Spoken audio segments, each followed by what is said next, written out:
everybody.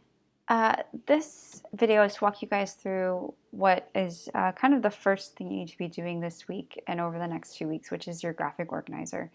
And I always get a lot of questions about what's the quote-unquote right way to do this. How do I make sure, that I'm doing this correctly?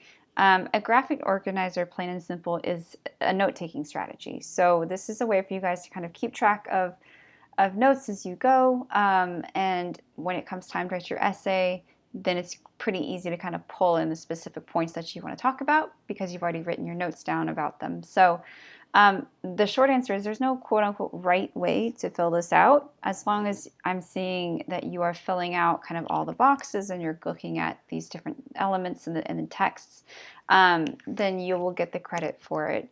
If I see only, let's say, 2 boxes filled out, then you probably won't get full credit for it.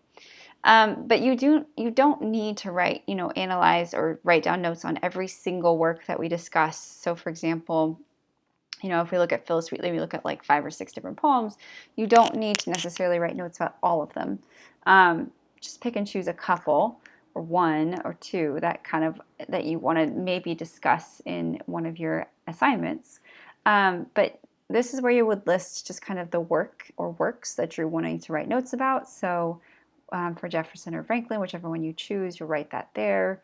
Murray, your female poet that you choose, Poe, Longfellow. And then here you're going to list kind of what are the Enlightenment elements or the Romanticism elements that are in that text, that you're finding in that text. So is it the the archetype of the tortured artist in the Romantic movement? Is it the I don't know, the rights of the individual in the Enlightenment movement? Whatever it is, make sure you're writing notes on this. So obviously you will have Enlightenment elements for these texts and Romantic elements for these texts. But basically you're trying to show to yourself how certain elements are being shown or used in those texts. And then what are some of the literary elements of note? So again, you don't need to write everything down, but you can write down some of the key elements that are discussed in the lectures. So for example, I don't know, with Murray, you might be looking at allusions, the allusion to Newton. Why is that important? Or with Longfellow, why is, a certain personification or whatever it might be important? And then lastly, you're going to look at the historical info or the biographical info relative to that author. So it's just a few notes about that author and who they are, why it's important that we understand their background. So for Poe, what do we need to know about Poe or Longfellow or Phyllis Wheatley or whoever it might be?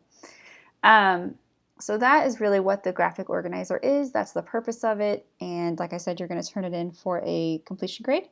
So just make sure you are taking notes throughout the next, this whole unit. And then you're going to turn it in the next week of this, the last week of this unit. So let me know if you have questions, but that's the graphic organizer.